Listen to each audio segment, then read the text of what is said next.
চট্টগ্রামের সীতাকুণ্ডের জঙ্গল সলিমপুরকে সন্ত্রাসীদের অভয়ারণ্য থেকে মুক্ত করার ঘোষণা দিয়েছেন র্যাবের মহাপরিচালক AKM শহীদুর রহমান। র্যাবের ডিএডি মোহাম্মদ মোতালেব হোসেন ভূঁইয়া হত্যার সঙ্গে জড়িত প্রত্যেককে আইনের আওতায় এনে দৃষ্টান্তমূলক শাস্তি নিশ্চিত করা হবে বলে জানান তিনি। নিহত মোহাম্মদ মোতালেব হোসেন ভূঁইয়াকে কুমিল্লার অলিপুরে পারিবারিক কবরস্থানে দাফন করা হয়েছে।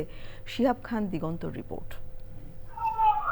সোমবার চট্টগ্রামের জঙ্গল সলিমপুরে র্যাব অস্ত্র উদ্ধার অভিযানে গেলে 4 থেকে 500 সংঘবদ্ধ সন্ত্রাসী র্যাবের উপর হামলা চালায়। হামলায় র্যাবের ডিএমডি মোহাম্মদ মোতালেব হোসেন নিহত হন এবং র্যাবের 3 সদস্য চট্টগ্রামের সম্মিলিত সামরিক হাসপাতালে চিকিৎসাধীন রয়েছেন।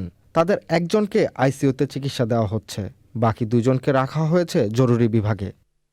মঙ্গলবার বিকেলে চট্টগ্রামের পতেঙ্গায় র্যাব 7-এর কার্যালয়ে নিহত র্যাব কর্মকর্তা মোতালেবের জানাজা শেষে সাংবাদিকদের সাথে কথা বলেন র্যাবের মহাপরিচালক। র্যাপিড অ্যাকশন ব্যাটালিয়ন এই ঘটনার সুষ্ঠু বিচার না হওয়া পর্যন্ত এর পিছনে লেগে থাকবে এবং জঙ্গল সলিমপুর যেটা একটি সন্ত্রাসীদের একটা আড্ডাখানায় একটা ডেনে পরিণত হয়েছে, এটি আমরা খুব শীঘ্রই আইনানুগ প্রক্রিয়ার মাধ্যমে এইখানে যারা অবৈধভাবে বসবাস করতেছে, অবৈধভাবে অস্ত্রধারী সন্ত্রাসী আছে, তাদেরকে আমরা নির্মূল করব এবং এই আস্তানা, অবৈধ কর্মকাণ্ডের এই আস্তানা আমরা ভেঙে চুরে গুড়িয়ে দেব।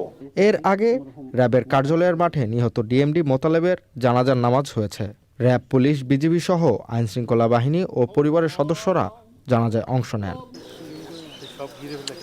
শিহাব খান দিগন্ত, চ্যানেল আই।